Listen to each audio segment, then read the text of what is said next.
앞 시간에 이어서 우리 기출문제집 교재 461페이지 2번입니다.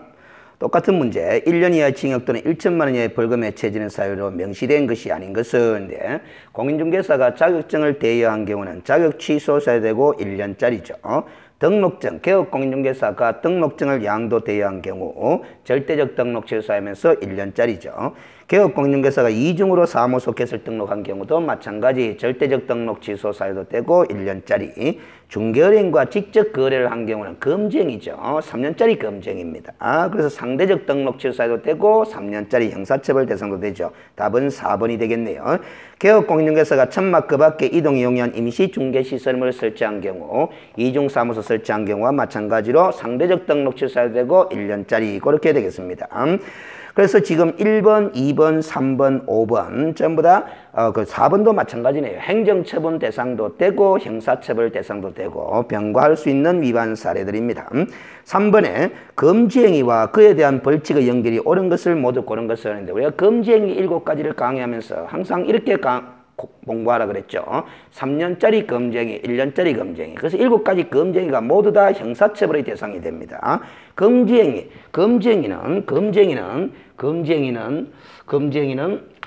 개업공인중개사 등의 금지행위는 전부 다 7가지죠. 그래서 4+3으로 우리가 공부를 했습니다. 7가지 중에 4개는 1년짜리 형사처벌 사유, 3개는 3년짜리, 그리고 7가지 전부 다가 상대적 등록 취소 사유입니다. 모든 상대적 등록 사유가 다 업무 정지 사유도 되죠. 근데 이거는 개업공인중개사가 위반한 것을 전제로 정리한 것이고, 소속 공인중개사가 위반하면 형사처벌의 대상이 되면서 등록 취소와는 관계없죠. 자격 정지 사유가 되는 겁니다. 그럼 중개보조원이 금지행위를 위반하게 되면 형사처벌의 대상이 될 뿐이고 행정처분의 대상은 되지는 않는다. 이렇게 되는 거죠. 자, 그래서 기억부터 리얼까지가 전부 다 금지행위입니다. 그 쌍방대리는 3년짜리고 매매를 업으로 한 행위, 중개대상물의 매매를 업으로 한 행위 1년짜리 금지행위죠.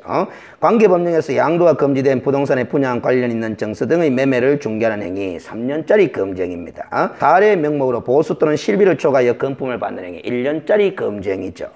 그래서 옳은 것은 1번 기억과 니은이 되겠습니다. 그 다음 4번에 벌칙에 법정형이 같은 것끼리 모두 묶은 것은, 법정형 하는 말이 바로 요걸 말하는 거죠. 이 법정의 범위 내에서 결과적으로 재판 결과에 따라서 선고되는 형은 또 달라질 수가 있습니다. 여기 법정형이라는 거다라는 거죠. 법정형. 법정형의 기준이 같은 것끼리 모두 묶은 것은 하는데, 기억에 이중 등록한 개업공인중개사는 1년짜리죠. 니은 의뢰인과 직접 거래한 개업공인중개사는 3년짜리 금지행위고, 이동 용이한 임시중개 시설물 설치한 개업공인중개사는 1년짜리죠. 그 다음에 2 이상의 사무소 소속된 공인중개사도 1년짜리죠. 중개사무소 개설 등록을 하지 아니하고 중개업을 한 자는 3년짜리죠. 그래서 법정이 같은 것끼리 묶은 것을 했는데 2번에 보시면 기업과 디귿, 니얼이 되어 있죠. 이 전부 다 1년짜리입니다. 그렇죠? 근데 니언과 미엄은 3년짜리죠. 자, 5번에 벌칙의 최고 한도가 다른 것은 나왔습니다. 벌칙의 최고 한도 하면 벌칙은 이것도 있고 이것도 있죠. 그러면 지문에 지금 1번부터 5번까지를 보면은 전부 다 형사처벌의 대상이 되는 걸 규정해 두고 있습니다. 그래서 과태료는 생각할 필요가 없겠죠. 그 최고 한도가 다른 것은 최고 한도는 3년이죠.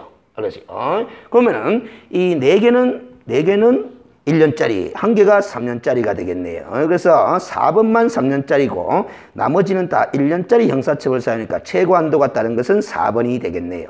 그 다음 6번에 벌칙에 관한 설명으로 옳은 것을 하는데 이 법에 의한 과태료 부과 기준은 우리가 500만 원 이하, 100만 원 이하 돼 있죠. 이하기 때문에 구체적으로 300만 원짜리, 200만 원짜리 뭐 이런 구체적인 과태료 부과 기준표가 있습니다. 이 과태료 부과 기준은 대통령령으로 정합니다. 업무 정지와 업무 정지도 6월의 범위 내에서, 자격 정지도 6월의 범위 내에서 6월 이하죠. 그래서 정지 처분에 관한 구체적인 기준은 국토교통부령으로 정하고 과태료 부과 기준은 대통령령으로 정한다 하는 것 좀 기억해 둘 필요가 있습니다. 그래서 1번은 틀린 게 되겠네요. 2번 중개사무소 개설 등록을 하지 않고 중개업을 한 자는 무등록이죠. 3년 이하 징역 또는 3천만 원 이하의 벌금형입니다. 그래서 2년이 틀려버렸죠. 원래는 이게 3년 이하의 징역 또는 2천만 원 이하의 벌금인데 최근 법 개정에서 3년 이하의 징역 또는 3천만 원 이하의 벌금형으로 바뀌었습니다. 3번에 업무상 알게 된 비밀을 누설한 개업 공인중개사는 반의사 불벌죄죠. 따라서 피해자의 명시한 의사에 반하여 벌하지 아니한다. 3번이 답이네요. 4번에 소속 공인중개사가 중개 업무에 관하여 벌칙에 처해진 위반 행위를 한 때는 그 행위자를 벌하는 외에 그 개업 공인중개사에 대해서도 동일한 금액의 벌금형을 과한다 했는데 두 군데가 틀렸습니다. 벌칙에 처해질 위반 행위, 벌칙이라고 했기 때문에 틀려버렸어요. 벌칙 중에서 행정형벌에 해당하는 위반 행위를 한 때 양벌 규정이 적용되는 거지, 과태료에 해당하는 벌칙, 과태료에 해당하는 벌칙을 위반한 경우는 양벌 규정이 적용되지 않습니다. 그 부분이 또 틀렸고, 뒷부분에 동일한 금액의 벌금형을 과한다 하는 말은 이 고용인이 이 형벌에 해당하는 위반 행위를 한 경우에 개업 공인중개사에게도 이 동조에 규정된 벌금형을 함께 과하는 양벌 규정을 두고 있지만, 그 개업 공인중개사에게 부과되는 벌금형은 고용인이 받는 벌금형액과 벌금형의 액수가 반드시 동일한 것은 아니다라는 거죠. 5번에 개업 공인중개사가 소속 공인중개사의 위반 행위를 방지하기 위해서 해당 업무에 관하여 상당한 주의와 감독을 게을리하지 않았다면은 양벌 규정을 정하지 아니한다, 이렇게 돼야 됩니다. 근데 2분의 1 범위 내에서 그 형을 감경할 수 있다, 틀려버렸죠. 자, 그 다음 7번 벌칙에 관한 설명으로 틀린 것은 1. 양벌 규정은 소속 공인중개사가 과태료 부과 대상인 행위를 한 경우에는 적용되지 않습니다. 소속 공인중개사나 중개보호자는 형벌에 해당하는 위반 행위를 했을 때만 양벌 규정이 적용된다. 형벌에 해당하는 위반 행위를 했을 때만 적용된다. 아주 중요합니다. 2번에 등록관청의 관할구역 안에 둘 이상의 사무소를 둔 공인중개사인 개업 공인중개사, 이중사무소죠. 상대적 등록 취소해도 되고 1년짜리 형사처벌 사유입니다. 그래서 틀려버렸네요. 오네. 그 다음에 3번에 벌금과 과태료는 병과할 수 없다. 이 같은 벌칙으로 벌되는 형벌과 벌금은 형벌이죠. 과태료는 병과할 수가 없습니다. 병과하는 법규정을 둘 수가 없습니다. 법규정이 있다라는 건 위헌 소지가 있습니다. 4번에 거래 당사자 쌍방을 대리한 행위 금쟁이죠. 쌍방 대리와 의뢰인과 직접 거래는 3년짜리 형사처벌 대상입니다. 5번에 개업 공인중개사가 중개 보존의 위반 행위를 여기 2천만 원이고 3천만 원이죠. 과거법이 2천만 원 이하인데, 자, 지금은 3천만 원 이하의 벌금으로 바뀌었습니다. 5번에 개업 공인중개사가 중개보존의 위반 행위로 양벌 규정에 의하여 벌금형을 받은 경우는 이 공인중개사법 10조에 규정되어 있는 결격사유 있죠. 결격사유 11호에 규정되어 있는 이 법상 300만 원 이상 벌금형을 선고받고 3년이 경과되지 아니한 자, 여기에 포함하지 않는다라는 것이 판례의 입장이죠. 그래서 이게 양벌 규정에 의해서 개업 공인중개사가 300만 원 이상의 벌금형을 받더라도 결격사유로 처리되지 않기 때문에 등록이 취소되지를 않습니다. 그 다음 8번에 100만 원 이하의 과태료 부과 대상이 개업 공인중개사에 해당하지 않는 자는 이 100만 원 이하 과태료 부과 사유가 아닌 것을 찾아라라는 거죠. 1. 사무소 이전 신고 의무를 위반하게 되면 100만 원 이하의 과태료죠. 등록증 개시 의무를 위반해도 100만 원 이하의 과태료. 연수교육을 정당한 사유 시 받지 않으면 500만 원 이하의 과태료 부과 사유입니다. 이게 답이겠네요. 사무소 명칭에 공인중개사 사무소 또는 부동산 중개라는 문자를 사용하지 않으면 100만 원 이하의 과태료죠. 옥외 광고물 등 관리법에 따른 옥외 광고물의 성명을 거짓으로 표기한 자, 그렇습니다. 100만 원 이하의 과태료 부과 사유가 되겠습니다. 알겠어요? 그 다음에 9번에 과태료 부과 사유에 대한 부과 징수권자로 틀린 것을 했는데, 이거는 부과 징수권자는 억지로 외우려고 달려들 필요가 없이 부과 사유의 내용을 살펴보시면 편합니다. 그 등록증 개시 의무를 위반하면 당연히 등록관청이 100만 원의 과태료를 부과하는 거죠. 사무소 이전 신고 등록관청이 하는 거죠. 그래서 100만 원의 과태료 부과는 등록관청이 부과합니다. 사무소 명칭에 이 문자를 사용하지 않아도 등록관청이, 보정 설정을 했는 사항을 설명하지 않은 경우도 100만 원의 과태료 사유인데, 이것도 등록관청이 부과하는 거죠. 그래서 4번이 틀려버렸다라는 거죠. 거래정보망 이용 및 정보 제공 방법 등에 관한 운영 규정을 위반하여 거래정보를 운영하면 500만 원의 과태료 부과인데, 이거는 거래정보 사업자가 위반한 것이니까 국토교통부 장관이 과태료 부과 징수권자가 되겠습니다. 그 다음 10번에 과태료를 부과하는 경우 부과 대상자와 부과 기관의 연결이 틀린 것은 똑같은 취지죠. 그래서 부동산 거래 신고를 하지 아니하게 한 자 500만 원의 과태료 부과 대상인데, 그래서 이거는 신고관청이 부과하는 거죠. 국토교통부 장관이 아니라. 근데 이 10번 문제 23회 기출 문제죠. 23회 기출될 당시에는 부동산 거래 신고 제도가 공인중개사법의 일부로 규정이 되어 있었죠. 그러나 현재는 별도로 분리되어서 부동산 거래 신고 등에 관한 법률로 분리입법대가 존재를 하고 있습니다. 어찌됐든 현재 부동산 거래 신고 등에 관한 법률에 비춰보더라도 신고관청이 부가 징수하는 것이지 국토교통부 장관이 부가 징수하는 것은 아니다라는 거죠. 거래 신고를 하지 아니하게 한 자는 500만 원 이하의 과태료 부과 대상으로 되어 있습니다. 2번 공제사업의 운용 실적을 공시하지 아니한 자, 협회에 대한 주무감독관청이 국토교통부 장관이죠. 따라서 장관이 부가 징수권자입니다. 3번 등록이 취소됐으면 등록증을 7일 내에 반납하게 되어 있죠. 반납 의무 위반하면 100만 원 이하의 과태료 부과를 등록관청이 합니다. 등록증 개시 의무 위반의 경우도 등록관청이 100만 원 이하의 과태료 부과 사유죠. 자격 취소도 7일 이내에 자격증을 반납해야 됩니다. 반납 의무 위반을 하면 100만 원 이하의 과태료 부과를 시도지사가 부과하는 거죠. 자격증 반납은 자격증을 교반 시도지사에게 하는 겁니다. 자격 취소 처분도 자격증을 교반 시도지사가 하는 거죠. 그래서 자격증 반납은 자격증을 취소한 시도지사에게 반납한다 하도 맞는 소리고 자격증을 교반 시도지사에게 반납한다 하더라도 똑같은 의미가 되는 겁니다. 11번에 과태료 부과 대상자와 부과 기간의 연결이 옳은 것은 똑같은 의도죠.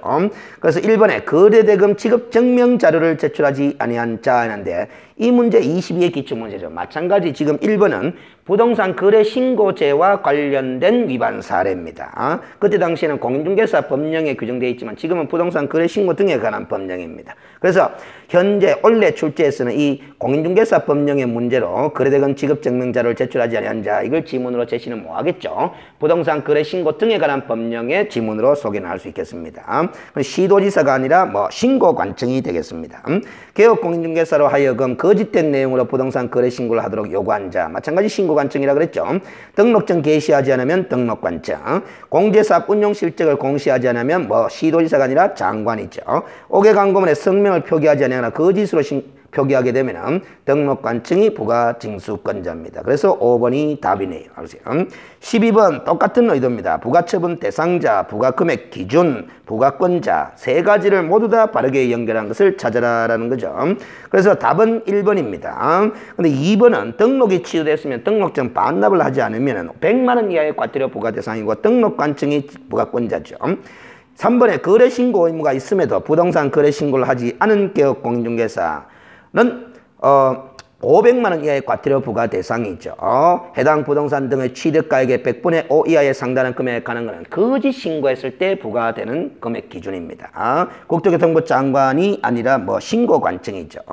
4번에 거래정보망 운영 규정을 승인받지 않은 정보망을 운영한 거래정보 사업자는 500만 원 이하의 과태료 부과 대상이고 국토교통부 장관이 부과권자겠죠.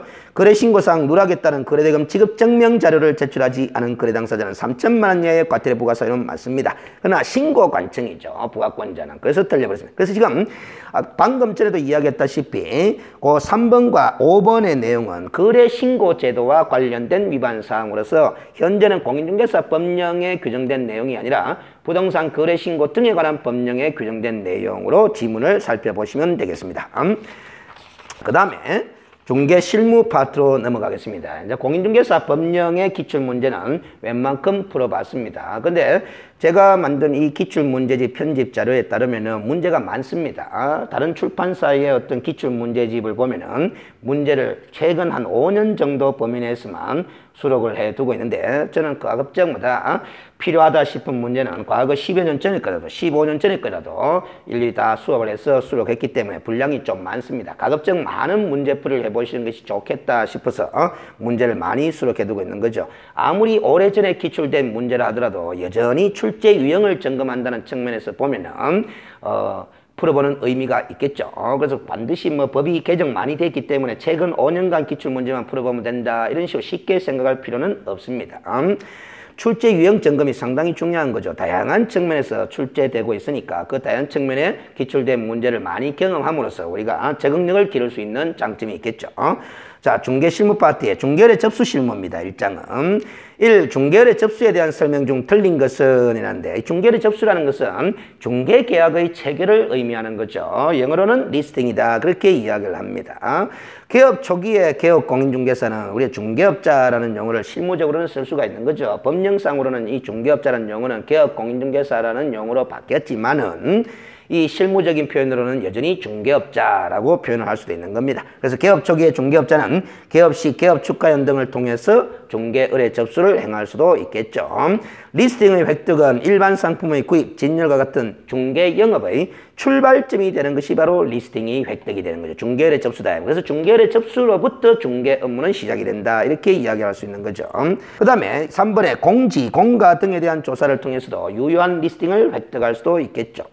매수 의뢰 접수에서는 권리의 확인, 중개 계약의 유형 확인 등이 필수적이다 했는데 이 권리의 확인은 매수 의뢰 접수에서 확인할 사항이 아니라 매도 의뢰 접수에서 확인해야 되는 거죠. 여기서 우리가 한 가지 짚고 넘어갈 문제는 중개 의뢰 접수는 항상 이전 중개 의뢰 접수와 취득 중개 의뢰 접수 양 측면에서 있을 수 있다라는 거죠. 양 측면에서.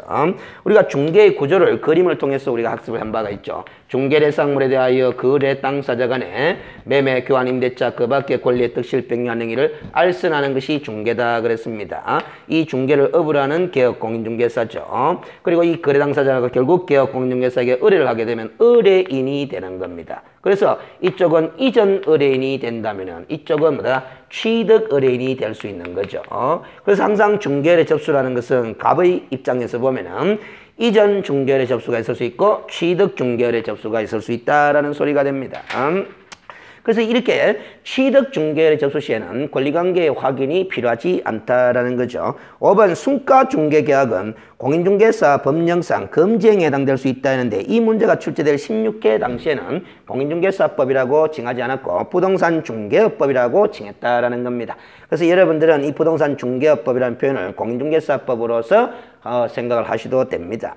그래서 순가 중개계약이라는 것은 뭐냐면은 법에 규정되어 있는 법정 중개보수 한도를 전혀 고려하지 않고 의뢰인의 희망 가격을 초과하는 금액은 다 뭐다? 중개보수로 지급하는 그런 중개계약을 순가중개계약이라고 하는데 이 순가중개계약은 공인중개사법 33조 규정에 따른 금지행위에 해당된다라고 이렇게 단정적으로 표현할 수는 없겠지만은 해당될 수 있다라는 정도의 가능성이 있는 표현은 틀리다라고 볼 수가 없겠습니다. 오 처리하실 필요가 있겠다라는 거죠. 그러나 이런 식으로 4번이 명확히 틀린 지문이 있지만은 5번도 논란거리는 있을 수 있습니다. 우리가 금지행위로 규정하고 있는 것은 순가중개계약을 체결하지 말아라 라는 규정은 없습니다. 없고 다만 법정 중개보수 한도를 초과해서 금품을 수수한 행위를 하여서는 아니 된다라는 규정을 두고 있을 뿐이죠. 그러면 실무적으로 순가중개계약을 체결한다고 해서 반드시 법정 중개보수를 한도를 초과해서 금품을 수수한다는 결과를 만들어내지는 않습니다. 그 예를 들어서 매도 의뢰인이 1억에 팔아주시오라고 중개 의뢰를 했는데 1억 5천의 매매가 이루어지도록 알선을 했다라면 그 5천만 원은 전부 다 중개보수로 지급하기로 하는 약정이 바로 순가중개계약이거든요. 그런데 1억의 매도 의뢰받은 개업공인중개사가 그렇게 순가중개계약을 체결하고 계약을 했지만은 1억 50만 원의 매매 금액이 형성이 됐으면 50만 원을 약정대로 보수로 가져가겠죠. 이 50만 원은 법정 중개보수 한도를 초과했다고 볼 수가 없는 거거든요. 그래서 순가중개계약을 체결한 행위 그 자체가 바로 금지행위가 되는 것은 아니고 결과적으로 순가중개계약을 체결했던 아니면 정가중개계약을 체결했던 법정 중개보수 한도를 초과해서 받는 행위가 될 때 그게 금지행위가 된다라는 거죠. 그래서 이 해당될 수 있다라는 이 가능성 있는 표현으로 나오면은 무턱대고 X라고 볼 수는 없다라는 소리입니다. 그래서 이게 가장 틀린 거, 가장 옳은 거 하나를 찾는 것이 객관식 문제의 정답 선택 기준이 되는 거죠. 그래서 이 1번 문제는 5번이 다소 이의신청 소지가 있다고 하더라도 4번과 5번을 비교해 봤을 때 4번이 더욱더 틀린 지문이 되는 거죠. 그래서 답을 4번으로 처리하셔야 됩니다. 2번에 갑은 2010년 10월 10일 자기 소유의 주택 매매와 관련하여 개업공인중개사 을과 유효기간 5월의 전속중개 의뢰 계약을 체결하였다. 공인중개사 법령상 옳은 설명은 법령의 기준과 실무적으로 매치가 되는 걸 찾아라라는 소리죠.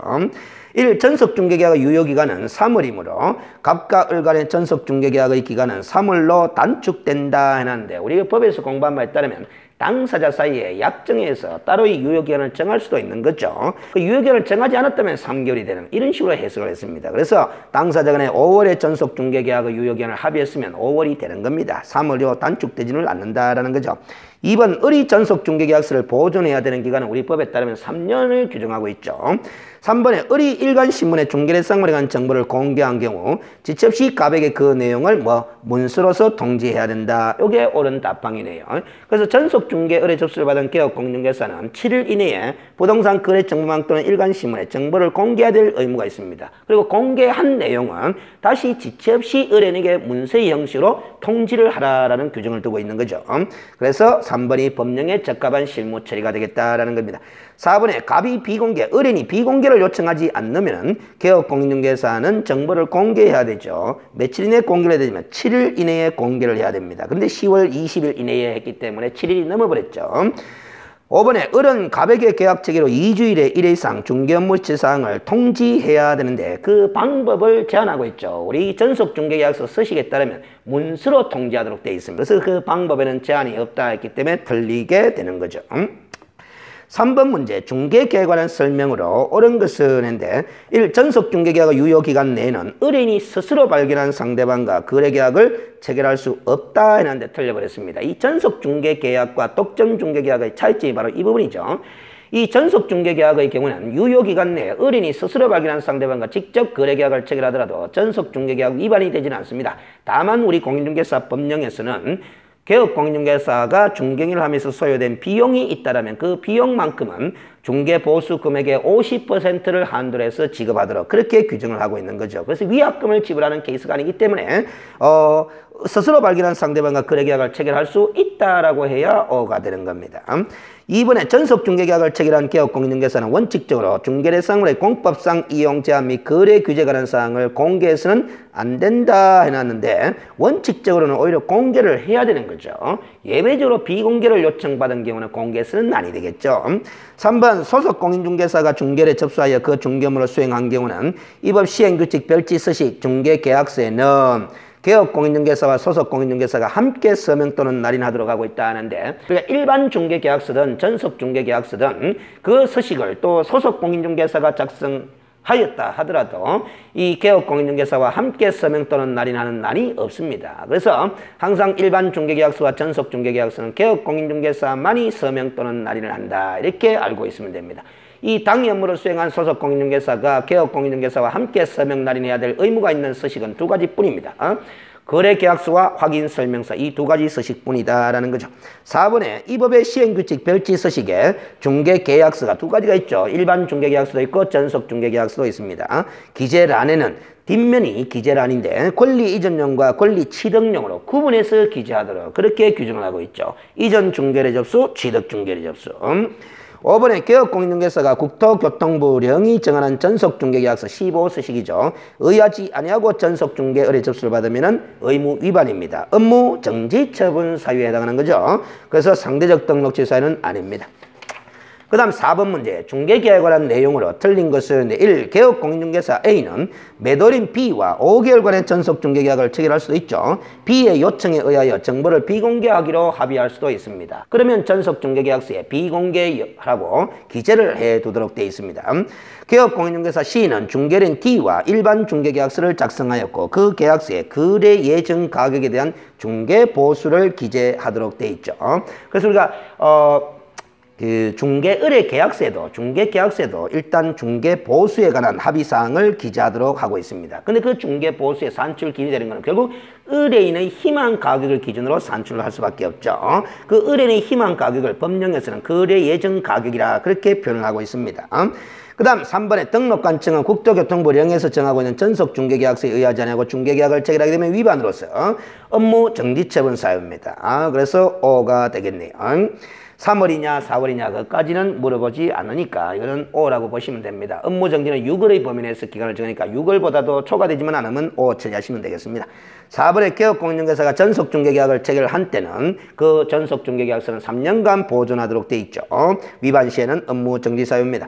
임대차를 위한 전속중개계약을 체결할 때 중개대상물의 거래 예정 금액 공시지가는 필수적 정보 공개 대상에 해당된다 하는데 공시지가는 공개하지 아니할 수 있다 이렇게 돼 있죠. 그 때문에 5번이 틀린 지문이 되겠습니다. 그래서 전속중개계약 체결 시에 정보 공개할 사항 7가지는 꼭 기억을 해 두실 필요가 있다라는 거죠. 임대차에 관한 전속중개를 접수받을 때는 공시지가를 공개하지 아니할 수 있다 이렇게 단서가 붙어 있습니다.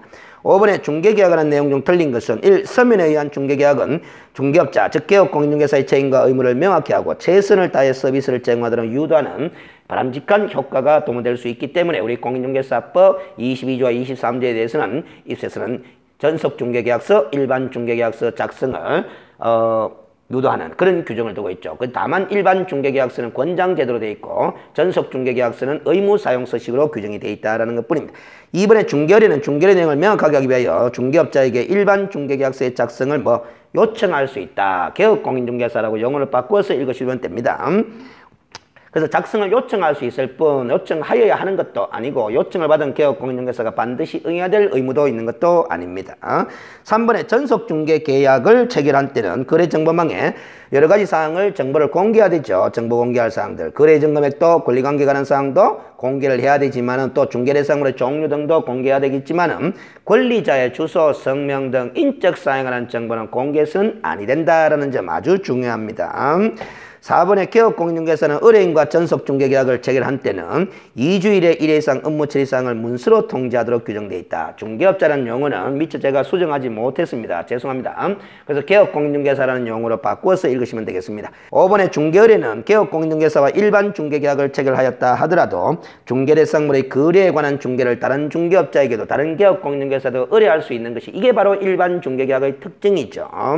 자, 그래서 이게 또 17회 기출 문제인데 과거에 기출된 문제를 제가 인용해 오다 보니까 중개업자라는 용어를 개정된 법에 따라서 개업공인중개사라는 용어로 미처 수정을 하지 못한 점 다시 한번 죄송하다고 말씀드리겠습니다. 고쳐서 읽으시면 되겠습니다. 6번 일반 중개계약서와 전속 중개계약서 두 서식을 비교해서 묻는 문제 자주 출제되는 거죠. 틀린 것은 1. 일반 중개계약서 14호 서식입니다. 전속 중개계약서 15호 서식은 제가 14호, 15호라 했으니까 모두 국토교통부령 즉 시행규칙의 별지 서식으로 규정을 하고 있는 거죠. 그래서 14호와 15호에서 각각 규정을 두고 있습니다. 둘 다 법정 서식입니다. 그러나 이 일반 중개계약서는 법에 정해놓은 법정 서식이지만 권장 서식의 의미가 있고 15호 서식인 전속 중개계약서는 마찬가지 법정 서식이지만 의무 사용 서식의 성격을 가지고 있는 서식이죠. 이번에 일반 중개계약이든 전속 중개계약이든 중개계약이 체결된 경우는 모두 법정 서식을 사용해야 한다. 틀려버렸죠. 일반 중개계약서는 권장 서식의 의미가 있다 그랬습니다. 3번에 일반 중개계약서의 보존 기간은 3년이라는 규정을 두고 있지 않습니다. 제 개인적인 생각으로 아마 입법상 실수로 보여지지만 일단 규정은 없습니다. 4번의 일반 중개계약서 서식에는 의뢰인의 권리 의무사항이 기술되어 있죠. 이 전속 중개계약서도 마찬가지입니다. 그래서 일반 중개계약서든 전속 중개계약서든 중개계약의 당사자는 의뢰인과 개업공인중개사이기 때문에 당연히 그 중개계약서에는 계약 당사자인 의뢰인과 개업공인중개사의 권리 의무에 관한 사항이 기재가 될 수밖에 없겠죠. 5번의 일반 중개계약서와 전속 중개계약서 서식상에 개업공인중개사의 손해배상 책임에 관한 기재 내용은 두 서식 다 똑같은 표현으로 규정이 되어 있습니다. 그래서 중개행위를 하다가 세산상 손해를 발생시킨 경우는 손해배상 책임을 지겠다. 그리고 법정 중개보수를 만약에 초과해서 받은 경우는 반환하겠다. 이렇게 기재가 되어 있는 거죠. 그건 일반 중개계약서나 전속 중개계약서나 기재 내용이 동일합니다. 그래서 제가 강의할 때 일반 중개계약서와 전속 중개계약 서식을 보면서 네모 박스를 쳐놨습니다. 그 네모 박스 안에 기재된 내용만 두 서식의 기재 내용이 서로 다를 뿐 네모 박스 밖에 기재된 내용은 한 글자도 안 틀리고 두 서식이 똑같습니다. 그 다음 474페이지에 2장 중개대상물의 조사 확인 실무, 즉 중개의뢰 실무, 중개의뢰 접수 실무가 끝나면 그 다음에 조사 확인 실무죠. 자, 그래서 중개 실무의 과정에 대해서 우리가 한번 생각을 해두면은 학습하는데 상당히 도움이 됩니다. 물론 초창기 시험에는 출제된 바도 있습니다만은 그래서 중개 실무의 과정은 중개의뢰 접수를 받음으로부터 중개 실무는 시작이 되는 거죠. 그 접수받은 중개 대상물에 관한 조사 확인 과정을 거치는 겁니다. 그 조사 확인한 내용을 가지고 설명을 하는 거죠. 누구한테 설명을 하느냐? 취득 중개의뢰인에게 합니다. 그렇다면 취득 중개의뢰 접수가 있었어야 되는 거죠. 그렇다면 이 중개의뢰 접수는 이전 중개의뢰 접수라고 보시면 되겠습니다. 그러면 취득 중개인에게 성실정확하게 설명을 하죠. 그래서 거래 당사 사이에 거래 계약이 체결이 되면은 중개가 완성이 되는 거다라는 겁니다. 이게 중개 실무의 과정이다라는 거죠. 그래서 조금 전까지 풀어봤던 문제가 이 중개의뢰 접수 실무다라는 거죠. 중개의뢰 접수 실무는 결국 중개 계약의 체결이라고 볼 수가 있는 겁니다. 그래서 일반 중개 계약을 체결할 때, 전속 중개 계약을 체결할 때 실무적으로 어떻게 준수해야 되느냐, 그런 걸 문제로 만들어 놓은 거죠. 그리고 조사 확인 실무라는 겁니다. 알겠어요? 조사 확인 실무. 이 조사 확인 실무에서는 무엇을 물어보느냐? 기본적으로 이걸 물어볼 수밖에 없습니다. 중개 대상물은 토지일 수도 있고 건물일 수도 있고 임목일 수도 있고 재단일 수도 있는 거죠. 이런 물건들의 무엇을 조사 확인할 것이냐. 이런 물건들의 무엇을 조사 확인할 것이냐. 그걸 바로 우리는 확인 설명사항이라고 법 시행령에서 9가지로 주로 규정을 해두고 있죠. 그걸 꼭 외우셔야 된다 그랬습니다. 확인 설명사항 9가지. 그 무엇을 또 그 다음에 어떻게 확인할 것이냐, 그 방법을 또 물어볼 수밖에 없습니다. 공부상 조사 확인이다, 현장 답사형 조사 확인이다, 상태에 관한 자료 제출 요구에 의한 확인이다, 이런 것들을 물어볼 수밖에 없는 거죠. 그리고 그 무엇을 어떤 방법으로 확인함에 있어서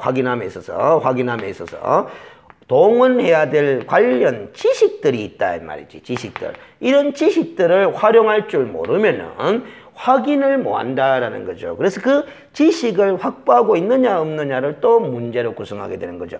이 지식을 갖고 있느냐 없느냐를 물어보는 문제가 다른 과목, 민법적 문제, 공법적 문제, 공시법적 문제, 이런 것들을 실무 문제로 다루어서 내는 거예요. 그래서 분묘기지권을 묻는다거나 주택임대차보호법을 상가임대차보호법을 묻는다거나 명의신탁을 묻는다거나 이런 것들이 바로 민법적 지식을 활용할 수 있는 상태가 돼 있나 안 됐나를 물어보는 조사 확인 실무 문제로 구성이 되는 거죠.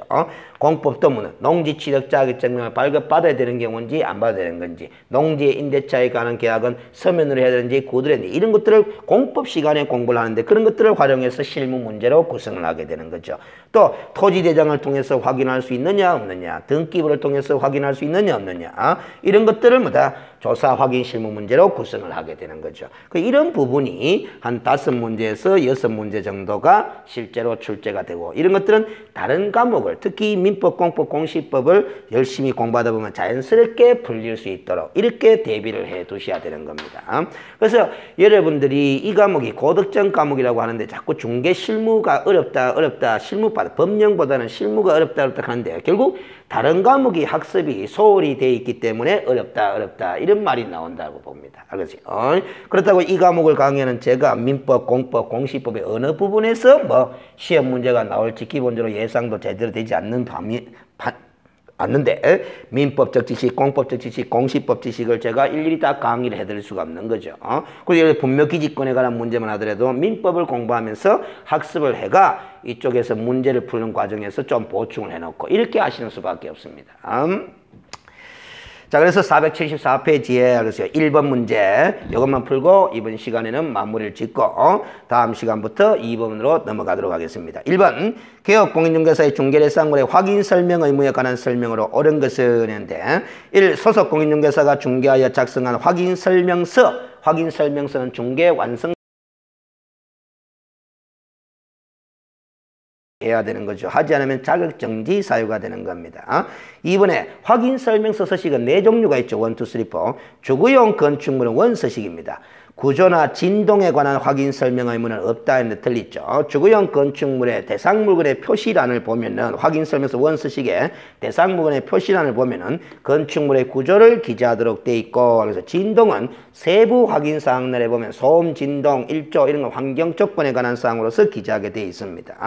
3번 비주거용 건축물 확인설명서 2 서식이죠. 소음에 관한 환경 조건도 기재해야 한다 해놨는데, 알겠어요? 비주거용 건축물 확인설명서입니다. 알겠어요?